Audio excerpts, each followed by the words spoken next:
Good evening, Gearheads. Welcome to Speed City. I'm not touching anything. We're live in the studio. We've got hand sanitizer. Les, here you go. Yeah. And Jonathan's putting Happy alcohol birthday spray on, to me. like Happy cologne. birthday to Hey, you. I know Happy we're birthday. laughing and You're joking supposed here. to sing happy birthday twice while you do your yeah, hands. that's right. Go Yeah. on. I think it's different for the hand sanitizer, but hey, we know this is a serious thing, and but we're going to try to bring a little break from all that to you guys. But we are going to talk a lot about the coronavirus and how. And I mean, as you know, motorsports is shut down. Sports has shut down.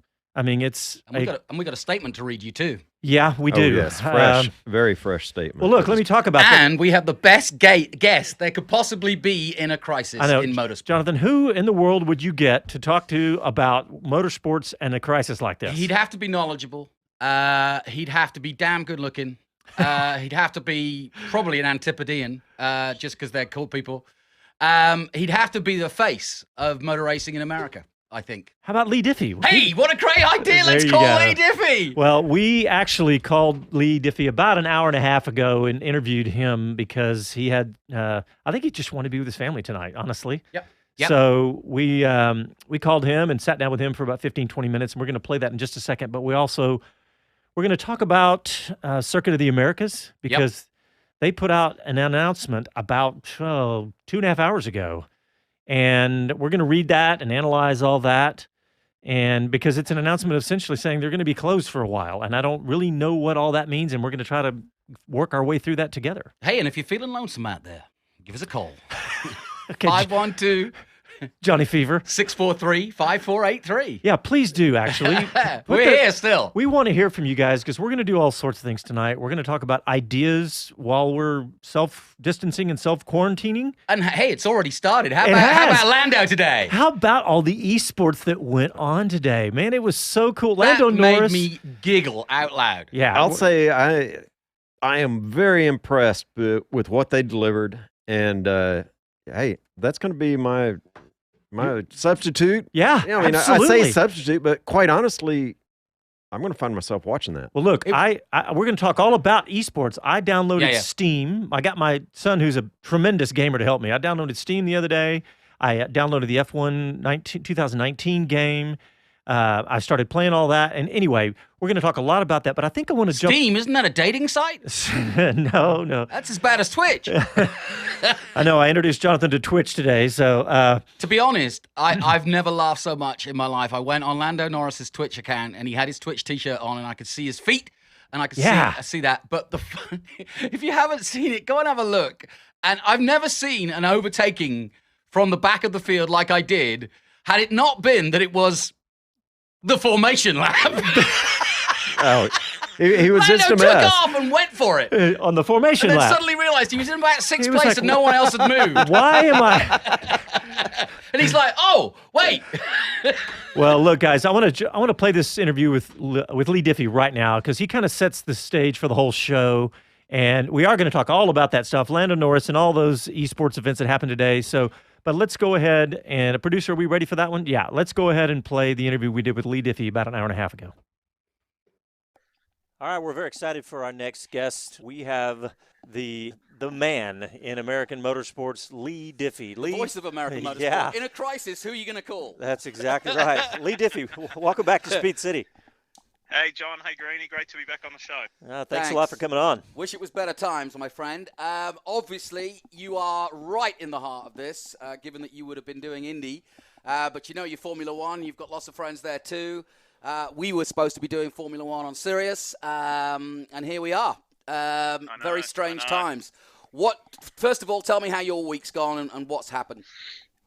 Well, as per usual, left home on Thursday, ready to get the season started.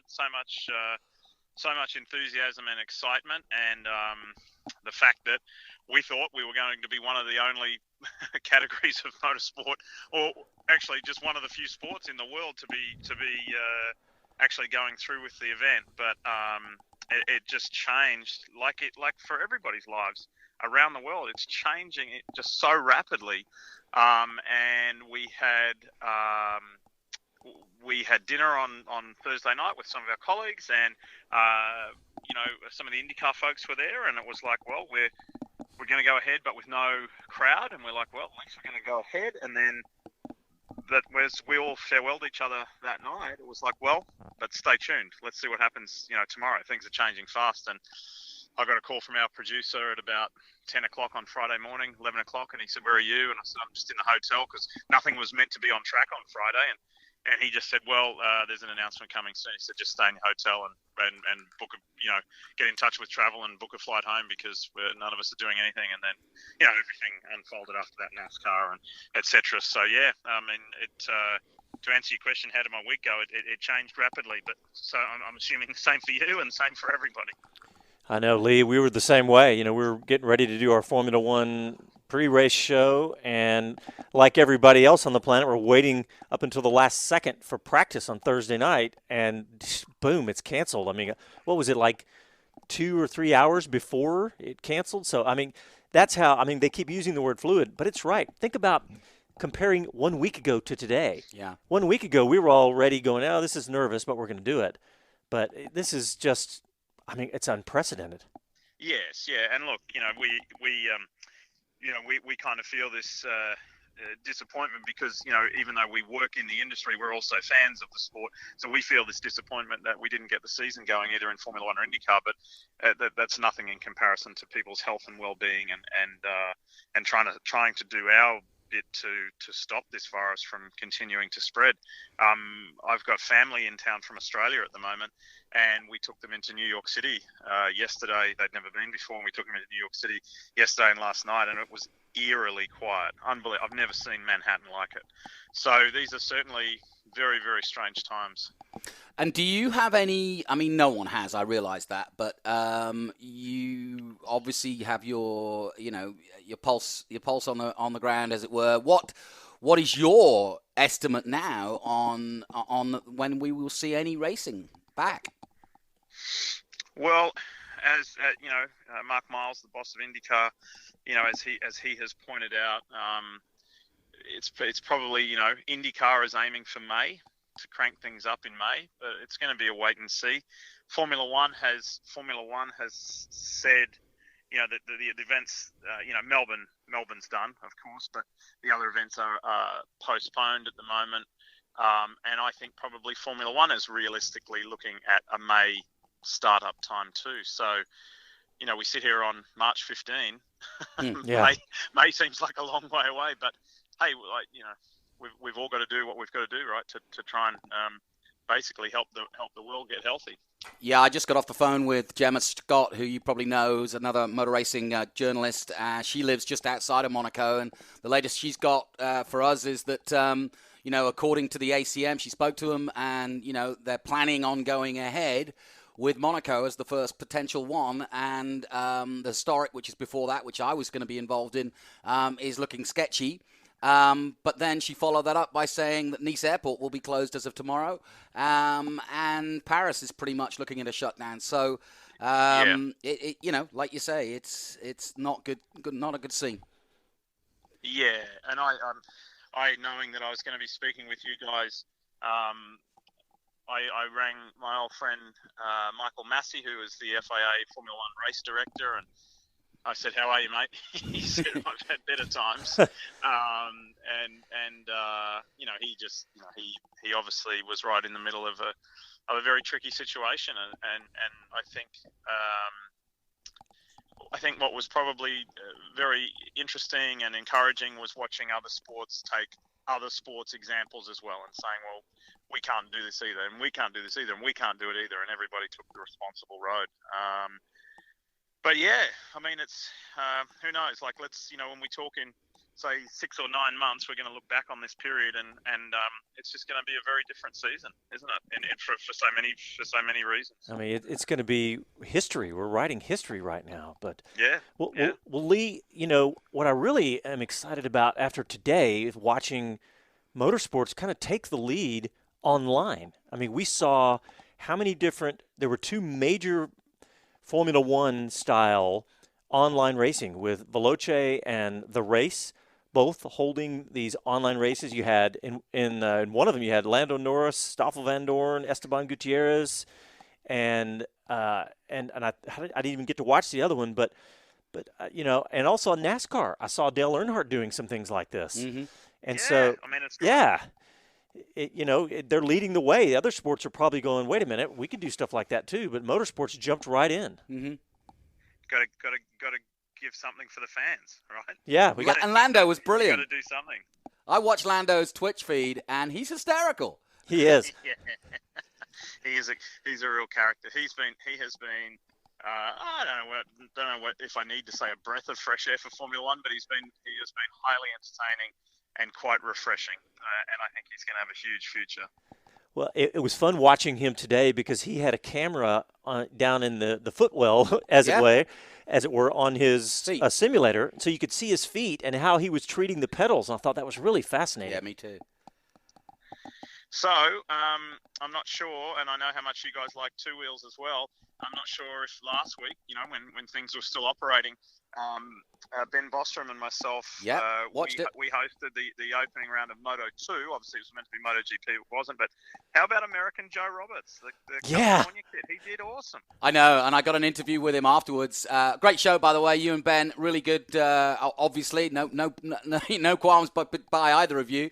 It's great to dust off Ben as well because I've used him in commentary before now. But great show, and it was awesome to see Joe. And I actually did get a chance to speak to him. We might put some of that on the show tonight. But what a miraculous turnaround, and I asked him about that. But going from mid-20s last year to pole position.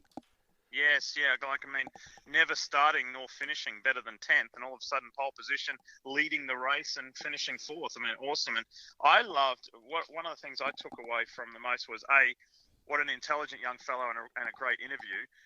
But to have somebody like John Hopkins in his corner, and John's career didn't take the path that it perhaps should have, and just injury plagued him and robbed him of perhaps better results. But to have a worldly rider like that in John Hopkins to be in this young fellow's corner and to come out straight away in the first proper week of working, they've been working together for a while over the off season on training, etc. But really the first week on the job of traveling and being at the racetrack and watching what Joe was doing with his bike, etc. And for Hopkins to say this kid never lacked talent, he lacked self-confidence.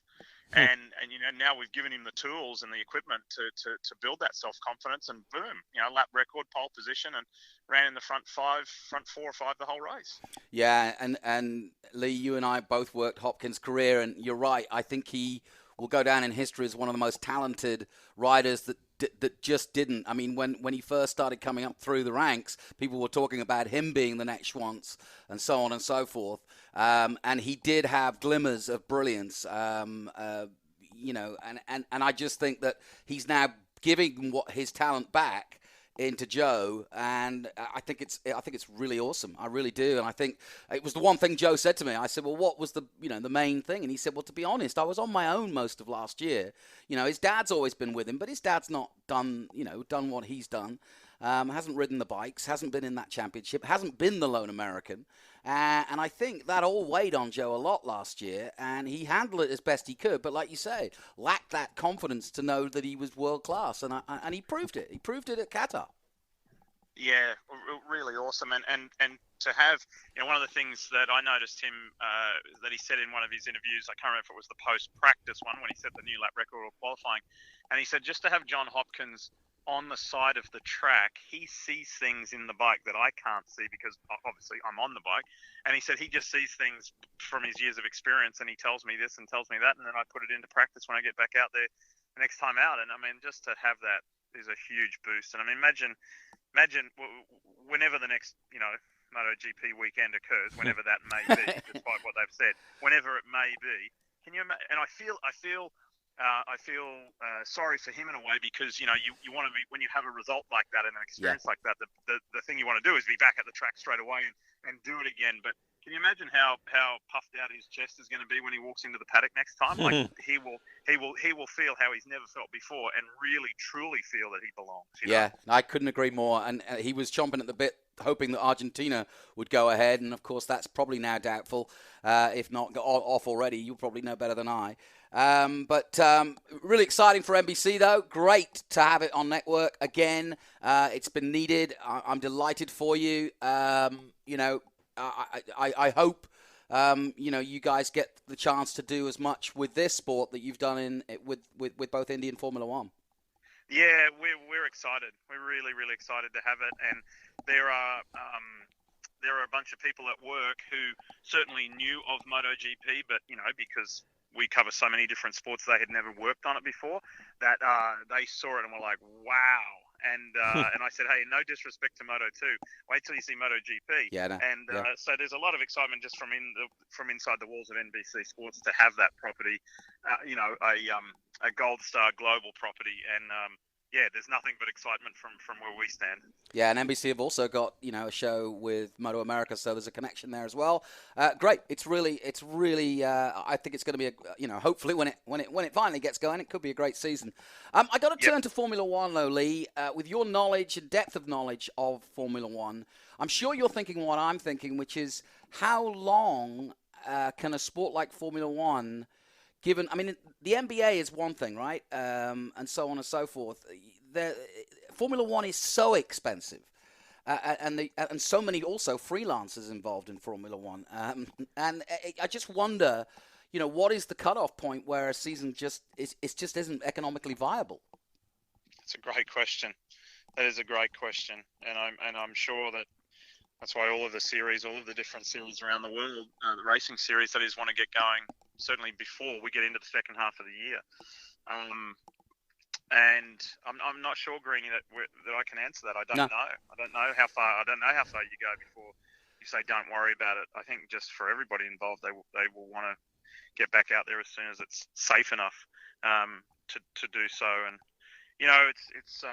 it's just forced all of us to think in a different way, I think, right? Yeah, like I think just, it is. Yeah. We've never been faced with this. So very interesting times. Feel free to call back whenever you want. I'll be around. I was wondering if we could do another derby, another soapbox derby at your place. I've been training. The flying green turtles. I'm ready to go. Well, Leigh, you said it in just a sec, but we have no idea. We were, Formula One saying May, Monaco, IndyCar saying something similar, but we don't know, guys. We don't know what's going to happen. We're sitting here looking at the president on the TV right now. He's been on the television how many times in the last 36 hours? This is crazy, and we don't know. The whole year could be gone. We just don't know. Well, that's true. That is true. So, I think. I know I've said this to a number of people over the last few days, certainly since we left St. Petersburg, Florida. It already has forced us into a different mode, and I'm sometimes stupidly optimistic, but I honestly believe that it's going to bring out the creative best in us all. Yeah. You have to think in a different way, act in a different way, create in a different way. And let's see what it brings. Well, you know what? I woke up this morning and said, okay, I can't leave the house, but I can talk, and I've got people like you to call, and I say we carry on doing as much as we can, talking about motorsport, talking about what we know best, and trying to keep a stiff upper lip, as they say in England. But I really do feel that this is one of the creative ways we can do that is to do what we do best, which is talk about motorsport and talk about what's happening in our community, so that people don't feel cut off completely. Exactly. Let's do what we can. Think outside the box. Come up with ways like what we saw today. Yeah. The online stuff. Yeah. Think creatively and do what we can. Most importantly, for the fans. Yeah. You give that's our lifeblood. The fans are our lifeblood. So yeah, we'll see. I think there's going to be some really interesting things happen out of this. But I just the most important thing is that we as people from all over the world, we stay healthy and try and keep our brothers and sisters and friends and neighbours and everybody healthy. Yeah, amen. Yeah. And best to you and your family, buddy. Yeah, Leigh, we appreciate you coming on, and stay safe, and we'll just keep checking in with you and see how things progress. Yeah. You bet.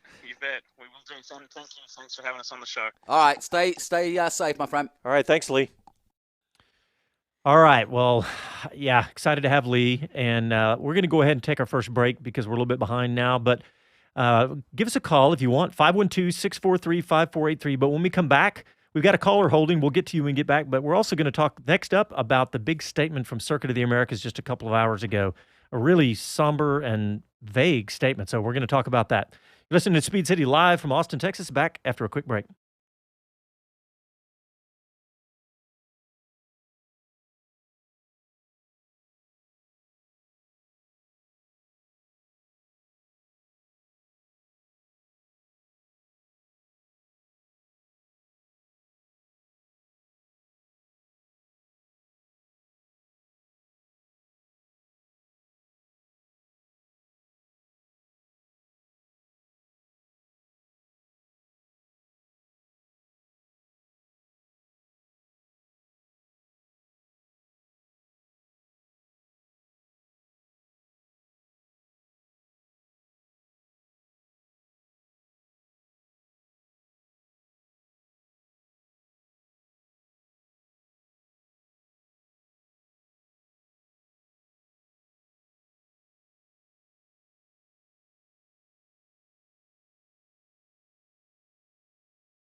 Hi, this is Gene Haas, and this is Speed City. Welcome back to the fastest hour in radio, Speed City. All right, thanks for sticking with us through the break. We just about 2 hours ago, maybe 3 hours ago, COTA made this announcement on Twitter. I mean, there'd been some rumors floating around here in Austin, and it was just a strange, we didn't know what was going on about layoffs and things like that, but there was the reason why we even went to the webpage was because we'd heard rumors on social media of layoffs. Yeah, of layoffs. And so let me read this statement from Circuit of the Americas, because this is what they announced just a couple hours ago. It says, a statement from Circuit of the Americas. COTA is an amphitheater, racetrack, sports stadium, conference center, and a place where fans and friends come together to create lasting memories. Without concerts, races, and games, we have limited use. Understandably and importantly, public safety has taken precedence over celebratory gatherings. It is our greatest hope that the community remains healthy, and when the virus passes, we reunite for many years of treasured moments with friends and family. We are heartbroken for our employees and their families who spend all year preparing to welcome guests from Austin and all around the globe, but now find ourselves without work. The joy of creating memorable occasions has been replaced with the disappointing reality of a worldwide crisis. It is indeed a terrible time in the event and hospitality business. Most of all, we hope everyone stays healthy, heeds the caution advised by leaders and experts, and comes back to COTA when good times return. So they're heartbroken for their employees and families. And yes, this is horrible, but it just seems a little bit vague, and I don't know. I'm assuming that everyone's going to read this and go, yeah, it's obvious they got to shut down right now because there's nothing going on out there. There's nothing. I mean, I understand it fully. Well, yes, but it is odd, and I hope that we did ask for somebody to join us tonight, but I think, my wife and I were speaking about it at dinner this evening, and I said, well, realize a venue of that size, if an event's not drawing the 250 people, that's a different concern. But you never go out there on a track day, on a private event day, anything like that it's not a sizable population. So I got to say, as much as it breaks my heart, this is the right thing to do. Yeah. It is. And certainly we want to be there all the time, and we see folks from all over the country coming in and shipping vehicles in. Is the right thing to do. One of the things, I think we're still gathering all the facts. We just saw Italy get shut down. We've got a pilot friend that was flying an airplane that was going to be full of Americans back from Amsterdam, and just before they got on the plane, they locked down and shut down it. So there's a group of Americans in Amsterdam right now, actually each of them quarantined in their own hotel room that is specially set up for them. I know. If you've got if you got food and you've got a way to get home and stay in front of your TV or radio, you're in good shape right now because there's a lot of people at Chicago Airport. There's a lot of people all around the world, and my heart goes out to everybody right now. Hey, we've got ideas on what to do while you're there. We'll talk about those in a little bit. Hey, we got somebody who wants to talk to us. Yeah, we got a caller on the line. Welcome to Speed City. Thanks for calling in. Hello, Speed City. My name is Kevin Burba from Columbus, Indiana. Hi. Hey. Hi, Kevin. Thanks for calling. I saw your comment there. Good comment there. Go ahead. I have a good question. I noticed that I know COTA had announced their statement you guys read online. Now, I have this big question. You know, you've seen the racing has evolved in Austin over the years when COTA opened back in 2012. Now, what's your guys' take that if something happened to COTA, do you think racing in Austin will continue on somewhere else, or it's going to be tough to keep the tradition going, by the way? I would say that the venue's not going to get plowed under. Yeah, Yeah, number one, the it concrete's not might going. grow some weeds, but that ain't going anywhere quick. Yeah, and John, you were around Texas World Speedway days in its heyday and through the end as well as I was, and you saw a venue which was spectacular venue in the 70s. It's a twin of the Michigan International Speedway, like 2.5 mile tri-oval. It's 200 mile per plus track. And the things that went through, it lasted long after that business org went under. Now, I really don't think COTA's business org is going under. This is something that, as a business, you got to do it. I mean, look, the bottom line is we don't know. We don't know any more than that statement. We've been in touch with COTA. They've been back and forth with us.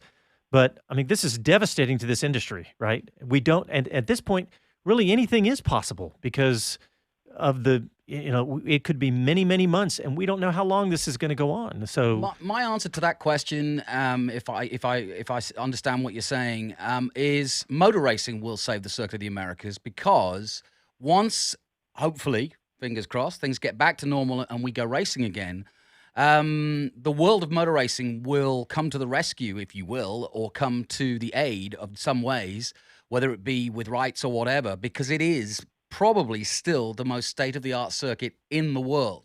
And that's why it's the jewel in the crown for both MotoGP and Formula One. Now why Indy want to come here, and why so many people want to do track days there. So I think as a facility, what will save it is Kevin Schwantz's design and the love that everybody has for it. And I'm not trying to sound pathetic here. I'm trying to say, basically, Formula One. It is now embedded. It won Formula One's Race of the Year several times. I think as a circuit and as a location to go, the town as well. I think that's what will happen. And if nothing else, maybe Liberty would have something to do with that. If push came to shove, that would be my gut reaction. But to answer your question, therefore, no, I don't think the culture of motor racing would die here. Well, I'm going to add a little bit to that. No, the culture's not going away. COTA and other venues like it, I don't want to just point at COTA. I will say I think COTA is in a better place than many other venues that are, whatever racing genre you're following. I think COTA's in a much better place in stature. Even if you want to look at something as small as just the asphalt resurfacing that was just done. Mm-hmm. It's good. I mean, turn out the lights, drain the pipes, let's go.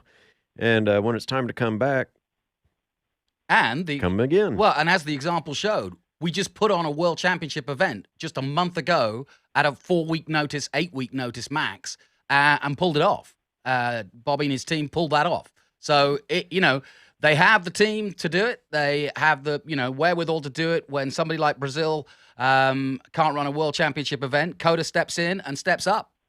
Well, Kevin, so does that answer your question first? Yeah, that does answer my question. And I got this last question, that'll be for tonight.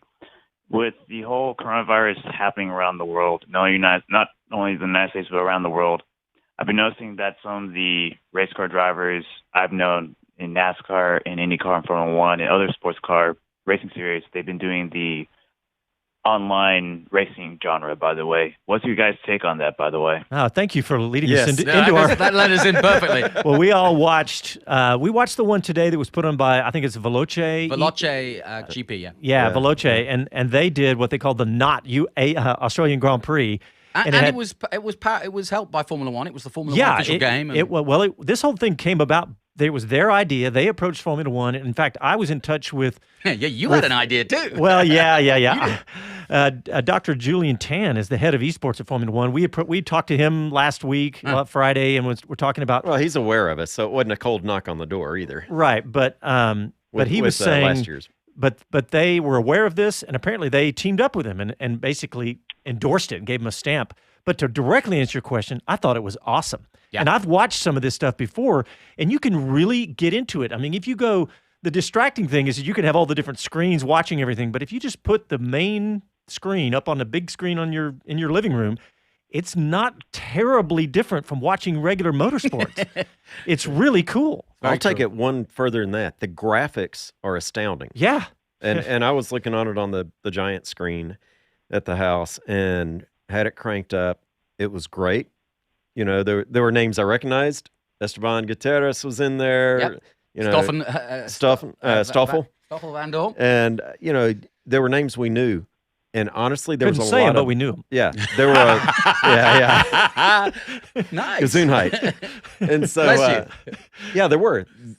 Racing was actually very considerate. Now, of course, there was some serious contact and they just reset and go again. But yeah, and people were complaining Nonetheless. about that. I saw somebody. yeah. Somebody said, "I'm done. I'm not watching anymore because I just saw a car crash and he turned around and got back on." Well, you know, it's a different culture. Yep, I mean, it's a very different thing, That's like yeah. when I started watching first-person shooters over my son's shoulder. I can't say that. You can't say that. He, It's easy you know, for you to say. I would go, why does it take 50 shots for him to kill you, or vice versa? And then you just get back up, and he goes, that's just the way the game works. That's Well, it's the the way the game same works. same Exactly. difference. Well, Kevin, I saw somebody else comment on that aspect of crash and go again, is that can actually be set up by the hosting body of the race to not allow you to Yeah, you can sustain change over the a rules. certain amount Whoever of runs the server. damage. yeah.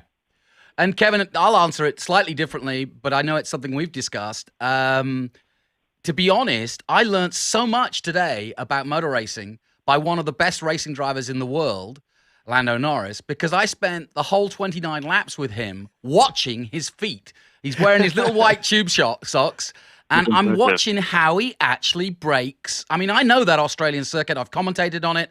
I know it very intricately. I was at the first ever Australian Grand Prix at Albert Park. And to watch him deftly go through using the brake and the throttle and how much he's on the throttle and how much he was laughing about cutting the corners, go back to his Twitch feed because if you're a real race fan and a nerd like I am, you will love every moment of that. That's cool. That's really cool, by the way. And for me, I was watching that this morning doing laundry, and I was impressed with all the big names. And it was really cool to see that. And at the end, I mean, it was all fun. And that's like the best thing to see, that although there's no racing on TV, the iRacing was to me really entertaining in a good way. It was, wasn't it? It was really good.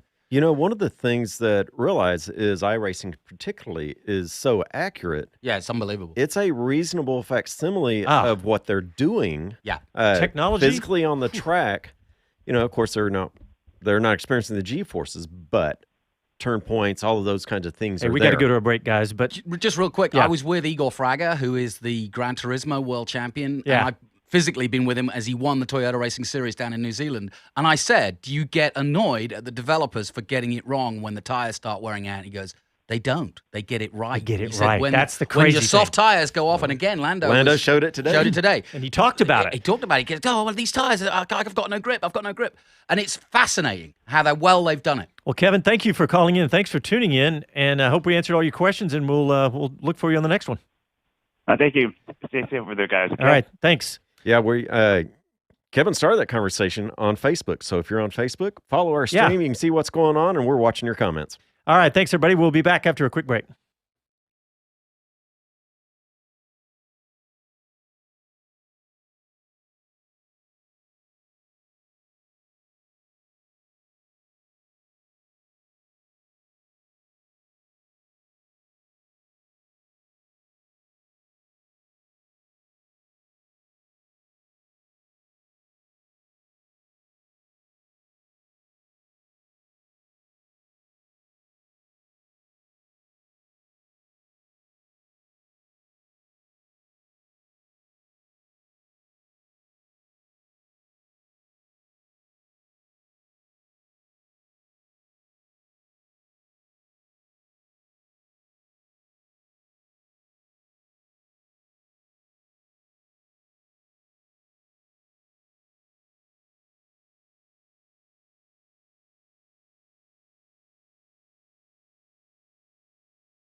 Hey, this is Garrett Garloff. I ride the number 31 Yamalube Graves Yamaha, and you're listening to Speed City. Welcome back to the fastest hour in radio, Speed City. All right, welcome back to the show. Jonathan, you talked to Gemma, your friend? I did, yes. I talked to Gemma Scott. I just want to remind people that bumper was Garrett Gerloff. We're going to talk about Joe Roberts later. But Garrett Gerloff is also Texan boy out there on the World Championship this season. I don't know when that World Championship will eventually get going. What's he racing in Moto? World Superbike. And okay, right. So excited. Well, hey, I want you to introduce this real quick, but just because it's someone who's in London dealing with the coronavirus crisis over there. She's in southern France, to be honest. Gemma Scott is pretty famous international motorsport journalist and presenter. Known her for many years. She's been here. We met her during WEC. She still lives in south of France. She's been connected with motorsport since the year dot, or at least since she was a little nipper. We're looking at doing a podcast together, and we were chatting today, and I just basically started with the ground zero of, fellow freelancer, how are you getting on? Tell me what your circumstances are. And sadly, this is where it is right now in France as of about an hour ago. Yeah, so we got the TV announcement at 8 o'clock on Thursday that all schools were shut, but the elections were going ahead. Very bizarre. And that anything over a gathering of 100 was completely banned. And then last night we were cooking dinner and we had the TV on, and suddenly there was we interrupt this broadcast kind of announcement from the Prime Minister to say, that's it, you're on lockdown. We're closing all shops, apart from food, shops, pharmacies and banks and gas stations. Otherwise, everything's closed. And there's no date. They haven't said whether it's a week, 2 weeks, 3 weeks, 4 weeks. We don't know. But the kids probably won't go back to school until after spring break. The spring break finishes towards the end of April. They're not going to be back at school before then. And I've just had a text from a friend to say that apparently Paris tomorrow is going on complete confinement to the house. Nobody can leave the house. So I'm expecting that here in the next 48 hours. It's crazy. It's a bit scary in some respects. I'm more worried financially than I am health-wise. Yeah. Because I've got all my work cancelled until the next Grand Prix. And Same that here. could be, I can imagine. So they're kind of saying Monaco will probably be the first race of the season. And I spoke to the ACM and they've said that as far as their planning is going at the moment, they are planning on running Formula One race in Monaco as their first event of the year. Not sure about the historic, but they're hoping it will be okay. They've closed, Nice Airport closes tomorrow. No more flights. It's just scary. Wow. Oh, yeah. It is. I think, but the Monaco statement, that's a little bit of a news story, thanks to Gemma. She's spoken to ACM, which is the Automobile Club de Monaco, and she's only a few miles from there. She was planning on going down and getting an interview, funnily enough, with Leclerc's little brother, who's doing really well. We've got to watch out for him. Stevie? No, but nice try. But we're going to be doing more of that. But that's and the other point she made is, frankly, like myself, most people working in motorsport are freelancers, and we have no safety net, we have no extra cash, and she's in that situation. I've had several calls from fellow commentators in the same boat. It's a lot of freelance in the whole industry. Well, the whole industry's that way, yeah. Hey, I want to talk more about esports, but let's go back. Something just got posted on the Statesman, the local Austin newspaper, about Circuit of the Americas, and it was pretty much the statement that they put out, but they did have a have a very short statement here from Bobby Epstein, who, of course, is the head man out there. And Bobby says, in the next 90 days alone, events represent nearly 600,000 ticketed visitors have been postponed, canceled, or in jeopardy, says Bobby. He said a reduced staff remains, but did not elaborate when asked for a figure beyond saying half. The article goes on to say Austin Bowl general manager Robert Silva was among those let go. The rest of the team, including head coach Marcelo Serrano, was told to be at least 10 days before training resumes. So that's really the only new information about this. But Well, and you got to realize COTA's on a growing trajectory with that.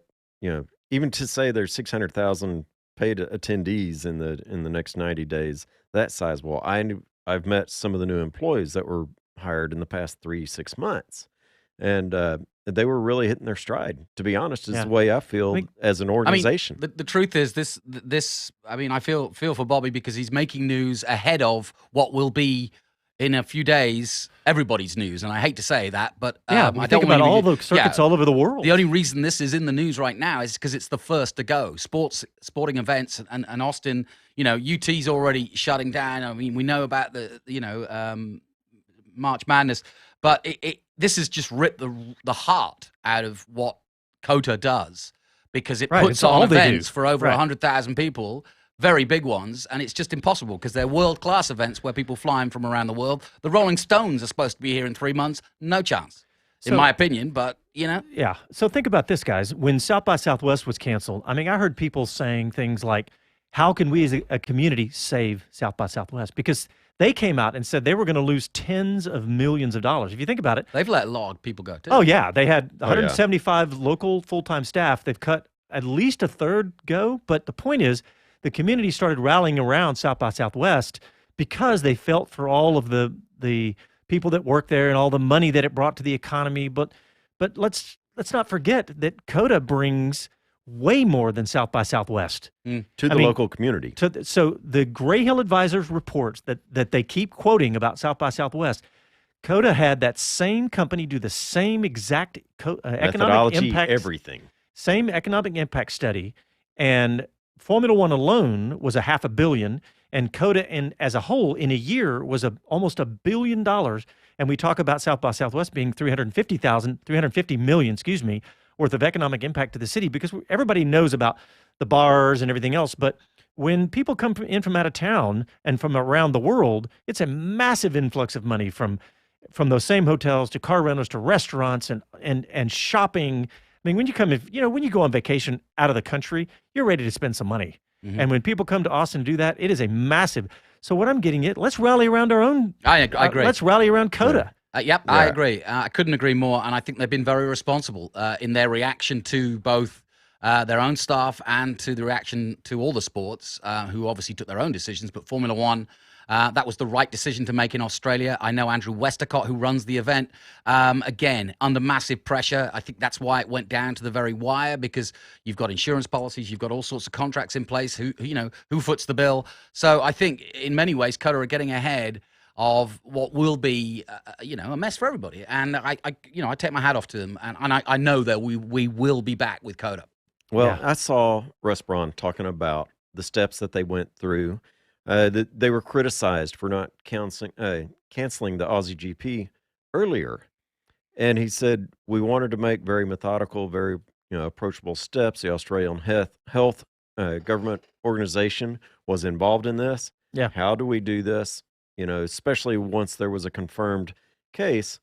They said, we had the best of the best around us, walking us through these steps, making sure we all understood and we all agreed and we were all going to go execute on things in the right manner. So he said that took time, but we did it right. We did it as quick as we can. We did it right. Yeah, and those two events, Melbourne's Formula One and the tennis, which takes place in January, are the two biggest events in the whole of Victoria, in the whole of the state. And so, in terms of economy, massive decision to especially when you've got them all there.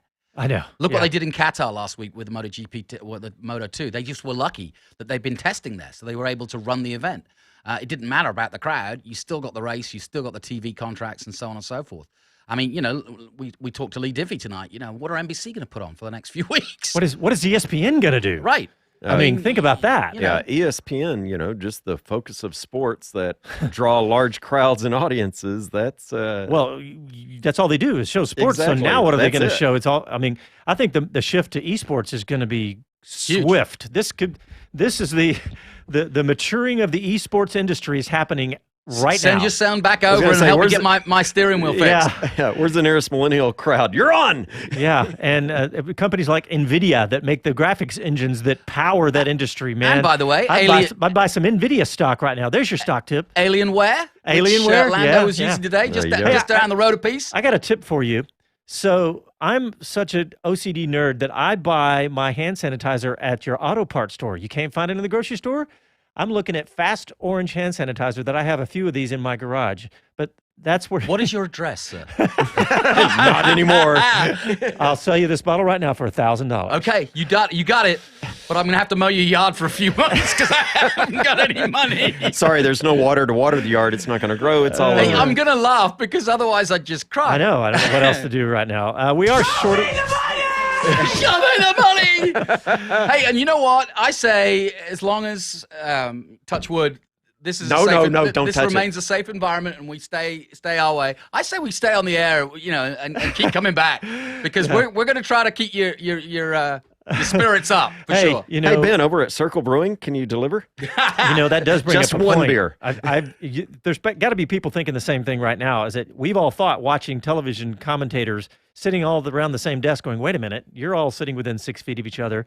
And I know we have all seen each other in the last few days, so we felt like it was fairly safe to do this as much as anything. But our radio station is very responsible Yeah, as well. they have disinfected, replaced our mic screen. They've done everything, and we are thinking about all that. And we don't know. Maybe in the future we may be doing this show remotely. So we'll see how things go. But we're going to keep it going. But we're going to keep it going. Hey, we're behind a break. Let's go ahead and get to that break, and then when we come back, hey, we have a great interview. An uplifting interview. An uplifting interview from an American motorcycle rider who is kicking ass. Yeah, from baby. Joe Roberts. So you're listening to Speed City. We're live in Austin. Back after these messages.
Hi, I'm Mike Brewer from Wheeler Dealers on Velocity Channel, and this is Speed City. Welcome back to the fastest hour in radio, Speed City. Welcome back to the show. Jonathan, what do you... Yeah, I'm going to say again in a crisis, who are you going to turn to? ZZ Top, baby. Come on, have mercy. Hey, we talked early on. We got some ideas about things to do. Yeah. To self-quarantine or social distance. Yes. Whatever you want to call it. I'm not coming over to your house. Okay, the other night, I got to say, there's a new ZZ Top documentary out on Netflix. Go check it out. Our Tres Amigos from Texas, Rolling Stones. Drive to Survive. Come on. I know. Rolling I watched Stones, I Ole, watched another... Ole, Ole is the Latin tour, but here locally, local car groups, bike groups that I watch and I'm in and get to socialize with, the car guys were like, well, this sucks. We can't get together at our usual Saturday night haunt and all hang out and chat. Well, I woke up to another message seeing some of the sport bike guys and gals. They said, hey, with a helmet on, we're distant. We're social We're distancing. already distancing. Let's skip the breakfast and the lunch. Let's meet at this gas station and let's go ride together. That's great. I like it. Have our day out away. Dang it, I should have called over to Kathy or Vito, could I borrow something? I want to go Yeah. social distance, please. That's another way to do it. Well, hey, Jonathan, you and Leigh Diffey talked about Joe Roberts Yeah. earlier, but just a quick synopsis. Just, you know. Well, Joe Roberts got pole position, first guy from America in 10 years to do it, and that's the highest he's ever been up. Moto 2. Moto 2, last weekend in Qatar. Sadly, he was hoping to come to Circuit of the Americas, but it won't be. Here's what he said after that fourth place at Qatar. You know, honestly, the race was so amazing. I mean, we were up front and doing some great lap times, and I was able to battle with the best riders in the world, and it was a great race for sure. I'm going to say from that, what's the building block? Obviously, the coronavirus has kind of stumped us all. And now, we hear that MotoGP has changed the day to Austin, which is a real shame for both you and the American fans who want to see you riding, like you say, against the world class at the front end. So what now? I mean, obviously you've got to stay fit, you've got to stay honed, you don't know what's next. How will you try to keep this momentum going, do you think? Yeah, I just woke up this morning and read that Austin's been postponed, so that freaking sucks. I was actually really looking forward to going there. Especially after this weekend, I was thinking it was going to be, we can take a lot of momentum into that race. Honestly, I don't know what I'm going to do. I feel like I'm back in off season now. It's like a kind of a strange feeling. I feel like we just started the season. We're getting everything rolling and getting the momentum going. So, but it won't go away. What we have, I think we'll be fine for the next race, that whenever it is. I hope it's Argentina, which is not too far away, and I also really love the track there. I think it's really fun, and I can do something similar to what we did here in Qatar. So I guess I'll just keep training and just doing my thing, keep training with John and doing some things. And I mean, what else can I do? Yeah, exactly. Everyone else in the same boat. Well, let me ask you this. I mean, obviously it all came together at Qatar, but I mean, being a rider and being a perfectionist, you'll want to move, you'll want to keep changing things and improving. So, what side of the package, if anything, do you want to work on now, having experienced, your first real World Championship at the front, where you got to see what the best guys can do? What if anything, could you do differently?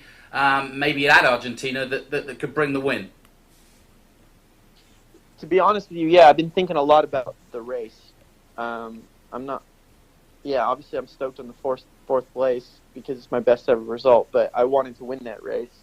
So I'm studying it a lot and looking at the lap times and comparing with other riders and things. And honestly, I think one thing to improve is just I didn't quite understand how fast those guys were going to go in the last 5 laps. That was something that didn't take me by surprise. I knew that they were going to go fast, but I think it's something that I would be more prepared for if I'm in the same situation again the next race. So I think maybe I'll try to focus more on trying to create more long runs and